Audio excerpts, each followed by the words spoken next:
Is International Women's Day a fad? I don't mean this in a negative way. I'm an advocate for fairness and equality for everyone, women in particular. However, I wonder why it seems like IWD has become a major international celebration over the last few years only. What happened before someone gave us an officially recognized day to fight for our rights, our being women? And how deep are the intentions behind our myriad of IWD campaigns? Is this maybe a case of putting a band-aid on an open wound that actually needs to be attacked at its root through medication, whilst fixing it permanently through surgery? Also, when we build our girls, what happens to our boys? Do both genders not need to live cohesively side by side? So for me, gender bias isn't just for the women, but the men too. Okay, so I digress. Let me introduce my guest. Ngove is the head coverage at Rand Merchant Bank, Nigeria. Prior to joining RMB, she was an executive principal with Standard Chartered Bank, Nigeria, responsible for anchoring the bank's international corporates portfolio. She holds a master's degree in international management from the University of Exeter and a bachelor's degree in combined social sciences from the University of Durham, both in the United Kingdom. Ngove also volunteers at WIMBIZ, Women in Management, Business and Public Services, where she's focused on deepening and reinforcing the organization's role as the catalyst that elevates the status and influence of women and their contribution to nation building. She's deeply passionate about advocacy for gender parity and supporting women to achieve their full potential. Welcome, Ngove. Thank you very much, Feran. It truly, truly, truly is an honor to have you here today. I'm like super excited. It's truly, truly, truly a pleasure to be on the show. Thank you so much for coming. And we had such an interesting chat a few days ago. We did. Now we've got 25 minutes. Let's see if we can do it justice. Okay. And my very first question would be this. How do we advocate for women's rights? How did we advocate for women's rights before International Women's Day? So it's interesting that you asked this question because this is, March 8th, 2022 was actually the 111th International Women's Day. Wow. So it's not actually a new It's not thing, a new thing. not at all. It started 111, in fact, I think a year before that, when women marched in the United States. And they had agreed to come together and march.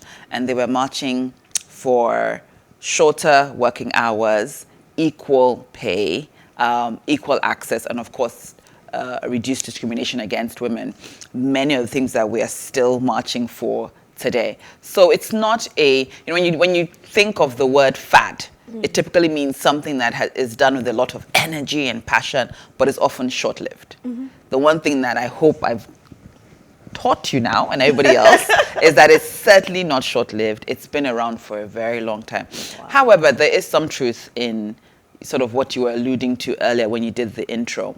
The fact is, the day was designated as International Women's Day so many years ago. However, it wasn't celebrated on an international scale until sometime in the 1980s when the UN adopted it. Okay. And ever since then, we found that with each year that passes, there is a lot more that's done around it. Now we have themes for the day. We've got poses. This year's poses break the bias. So it does feel as if there is heightened awareness of it, but it's been going on for quite a long time. And what has the progress from a track record point of view been since inception to date? So it's undeniable that there's been progress. When we look internationally and also look closer to home, we see more women represented. Not as many as we would like to see, but we do see more women represented. We see a reduction in the policies and laws that are outrightly discriminatory.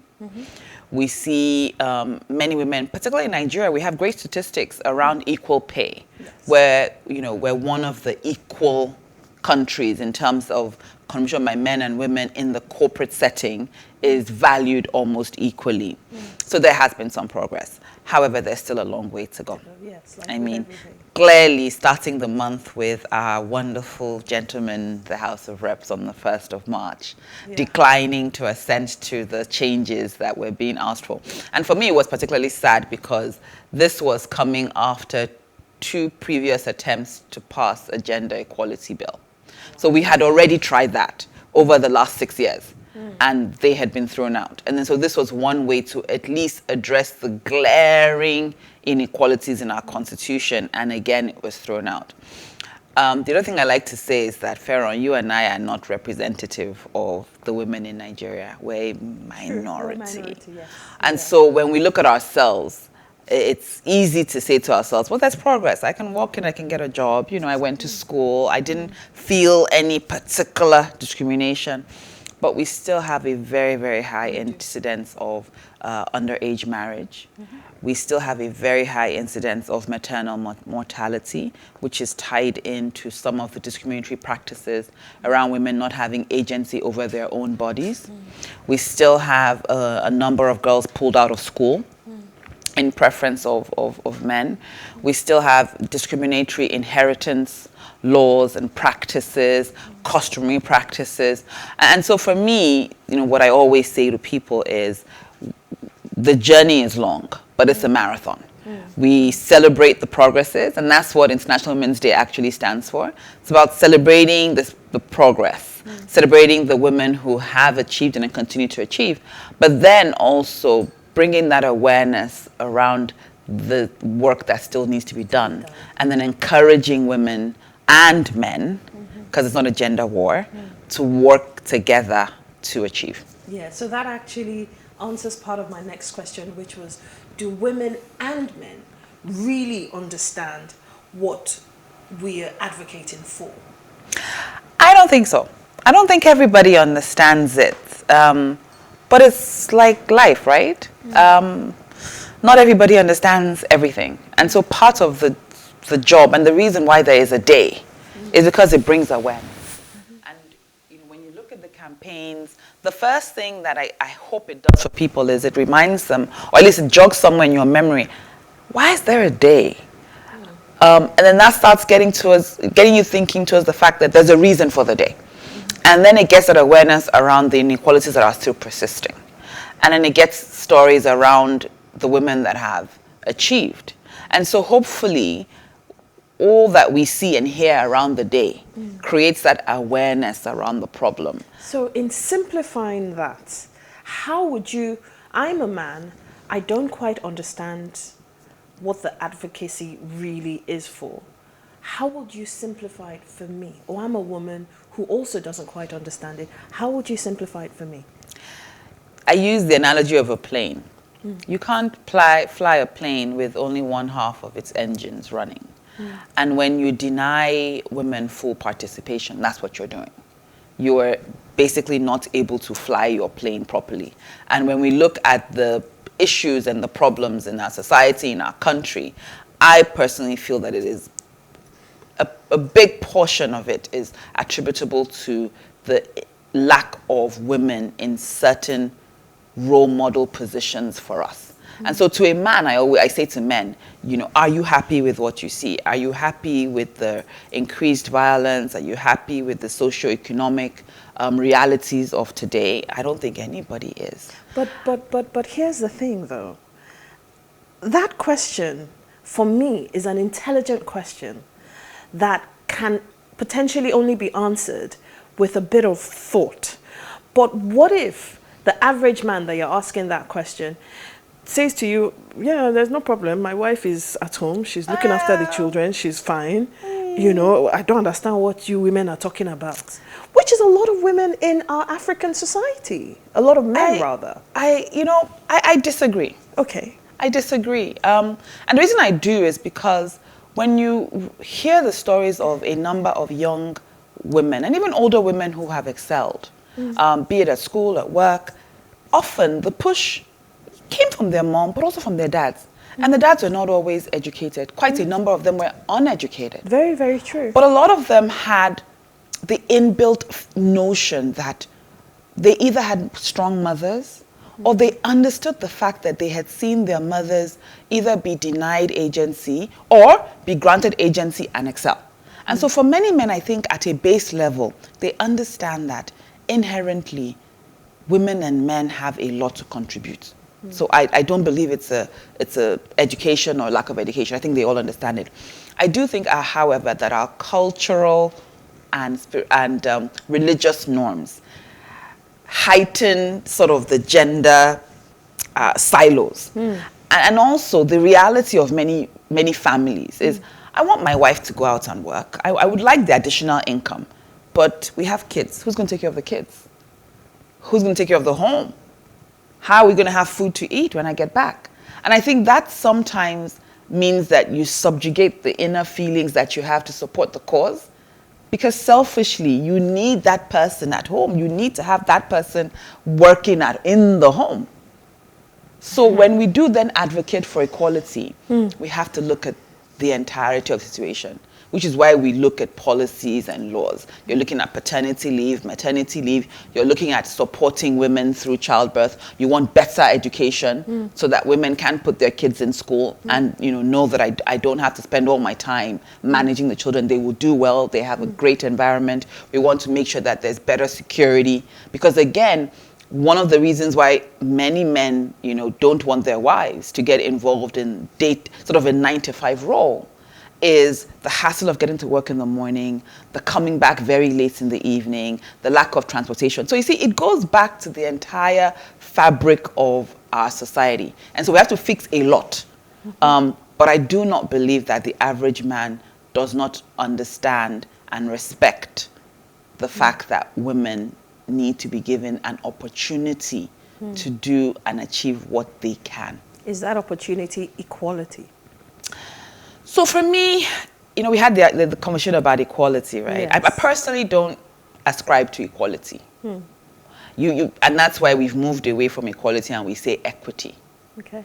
And the analogy that I like to use, and I think you had also seen, there was some cartoon that sort of had women and men, and then the equality was providing boxes. So they were trying to look over, I think it was a fence of some sort. So there was a fence, and then there were these people of differing heights. And then they just brought these boxes, and the boxes were all the same dimension, and they were equal. And then they gave it to them and said, well, now you have equality. And so they all stood on these boxes. But again, the height differentials was different. And so equity is then saying, he's 6'2", the wall is 7. So for him to look over, perhaps we need to give him a box that's 10 inches. So he's just slightly above. She's 4'9". So she needs a much higher box to be able to look over. And then when you have adjusted for the differences and you have supported, then you can see all of them then now having an equal vista over the fence. Is that and that's fair, what equity is. Why isn't it fair? I'm asking. Why isn't it fair? Is it fair? Of course it is fair. Because somebody can say, well, it's not fair because you've given the shorter person a taller box and you've given the taller person a shorter box. Precisely. But at the end of the day, where have all of you landed? Okay. So it would be unequal if I gave the shorter person a box that allowed them to be higher than the taller person. But what we've done is to give them boxes of different dimension that allow all of them to then get off the starting block equally. So I don't know if you've also seen the analogy of the hurdles race. And so it's got men and women, and they're, it's a 100-meter hurdle, and you can see the finish line. And the gentleman is just, in his sportswear, and he's just running towards the line. And the lady's running, but she has the baby on her back. Then she jumps over an ironing board. Then she jumps over a cooking pot. Then she jumps over, nappies. Then she jumps. There is no way she's going to get to the finish line at the same time. And so for me, it's not, I have to say this, it's not a gender war. That's very important. That is why I use the analogy of the plane. It's about moving forward, and moving forward with everyone on board. And I dare say that when you give people opportunities, it doesn't mean we all take the opportunities. True. But it's wrong to deny people. And that's what we are saying when we advocate for equity. It's about creating that level playing field to allow everybody, men and women, make decisions for themselves. Very, very true. And to that, I would then want to know, our male future leaders, where do they feature in the conversation? Because if we then go to the hashtag of this year, which is breaking the bias, or rather breaking the gender bias. No, it says breaking the bias, but I would add breaking the gender bias. Gender is male and female. So where do our future male leaders fall in the conversation? So I think in the future, there'll be both men and women leaders. So I don't ascribe to future male leaders, future leaders. Future leaders. Now, to the men who will be part of that leadership cohort. Yes. I think for them it means that they've got to be open to competition and collaboration because the landscape is going to change, Yes. right? And you both sides have to work together for the same ideal. So it's about the men learning to work with women and women learning to work with men as well and making sure that working together is pushing us forward. I think the other thing for both men and women really to recognize is leadership is a call to serve. And to serve, one must first listen, must understand, must take the time to figure out what really is going on here for themselves. And so the reason I say this is because I encourage people to read and read widely. I hear a lot of people say to me, I don't like this women thing. I don't like this women thing. I say, what is the woman thing? What is the definition of feminism? Open a dictionary.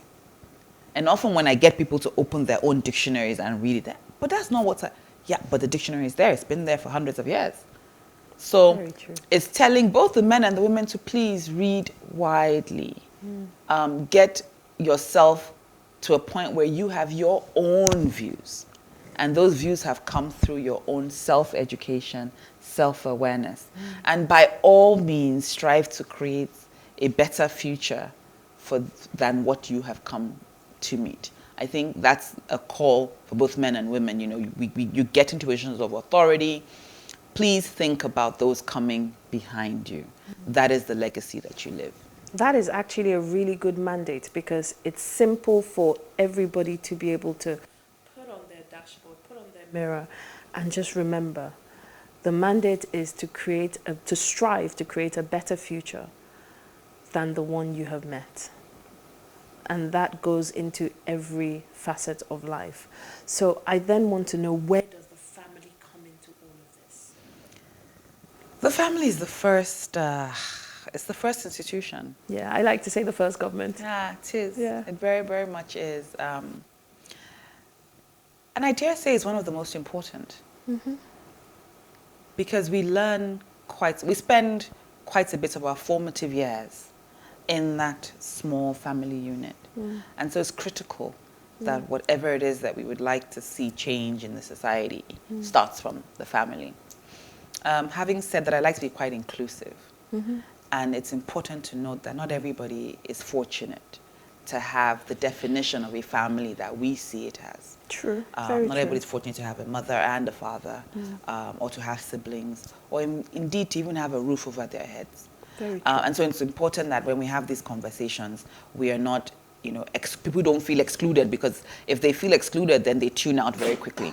I think what is important is that at our base level, which is the foundation, as children come into the world, it's important that we mirror for them what we would like them to do as adults. They say children learn more by example than by listening or being talked to. And so once we recognize that, then it's important to ensure that the values we strive for, equity, fairness, there's so many other things, honesty, kindness, they have to start from that family unit. And if you are fortunate to be in a family unit or to be part of a family unit that is, full and complete in the way that we see family units are with, parents and children, it's even more important that, one, the children understand that it's a privilege because not everybody has that. But that as they leave that privilege, it comes with responsibility. A responsibility for them to create a world that is better. What does the male role model in that family setting and the female role model, what do they individually need to do to be able to amplify that journey? I think that there has to be a consciousness, and I'm speaking now specifically towards the conversation today about gender. There has to be the consciousness that there are inequalities, and a consciousness that there are biases that are inherent. And so within that family setting, we have to start to break the biases. And I'll give you a couple of examples of them. There's a bias around young girls in homes being expected to be the ones to cook and to clean. And by all means, there's nothing wrong with learning to cook and clean, but it's a survival skill. It's a skill that both young boys and young girls need to learn. Yes. The number of young gentlemen that leave school in sort of secondary school and go into university and their rooms are a tip. They cannot wash, they cannot clean. They're being forced to rely on young girls just because they want to eat. I mean, that in itself is not right? So there has to be that awareness of the bias and the problems that we create by reinforcing those stereotypes, and having the parents' role model for the children, the fact that these things are things that we all need to learn, we all need to do. I think the other thing with regards to gender is, and in the home, is sometimes we say things quite carelessly. And not realizing that the kids are listening. They're listening, yeah. And so we reinforce stereotypes. We can be quite negative in our connotation and conversation, whether it's negativity around men or negativity around women. And the children they take absorb it all that, in. yeah. And so when they get much older, it's much more difficult. And you hear people saying, but in my home, I didn't tell the children this. But the kids saw it. They saw the interaction between both of you. They saw you putting one person down. They saw the other person snidely making comments around the other person. They saw lots of generalizations. And it's not to say you cannot be human and you cannot be yourself at home. But it's for the role models to recognize that you have a gift. These children are a gift. But they're not yours alone. They're yours to raise and then to throw out into the world. And so when you recognize that, your actions hopefully should be quite intentional in trying to ensure that you're raising young men and women that go into the world as ambassadors of your family and of the amazing things that your family unit has taught them. And for me, that is my breaking the bias. Because, like you've rightly said, there are lots of biases and stereotypes within the family unit. And not just the conventional family unit, but even within, to talk about, children in slums, for example, who don't have traditional mummy and daddy. There's always a mama there who acts as the mother figure. There's always a baba there who acts as the father figure. So this is for all of them. We have to really start breaking the bias from the home. And that then takes me to all of these campaigns that we have that say breaking the bias. What would be your one singular message that you want everybody to be able to take away with them today, men and women, as to how they can individually break the bias? That's an assignment. And I'm sort of, is that the one thing? I think the one thing I always say to people is, bias is not necessarily a negative thing. A bias is your brain's way of making a quick decision. So the reason why we have biases is that the brain has made associations. And so it's a shortcut to make a decision. So you see somebody dressed in a particular way, your brain tells you, be afraid. And your shackles come up. And so the first thing I have to do is recognize that we all have biases. All of us. Men, women, and there are various types of biases, right? So once you recognize it, it's now for you to be intentional around what are the biases that I need to break. And the message that I would give both men and women, because I think we're both equally guilty of biases. Even women, we, are biased against ourselves. You get women who get into an interview situation and they put two candidates and they tell both of them, okay, at the last stage, vote for each other. Often the woman will vote for the man and the man will vote for himself.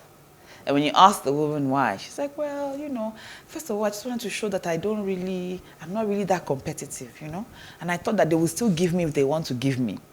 But if you don't believe in yourself, how is anybody else going to believe in you? So there are these biases that we all hold. And so I can't say break one over the other. What I can say is recognize that you have a bias. And then be mindful. And intentional. And then little by little, overcome them. Yeah. Wow. I really wish we could go on forever and ever and ever, because you've got such a breadth of knowledge. And I'm so, so grateful that you were able to come today. We've come to the end. Have we? Very quickly. Oh my God. Very quickly. But we're going to do this again soon. I'm going to be knocking on your door multiple times. So please forgive me in advance. No problem. I really do hope that we've learned something today, and we've had a bit of a mindset shift that would hopefully help us towards this journey of gender parity. And if you please stay with us for a few more minutes whilst we take the tech segment, and then we round up the show. Thank you so much.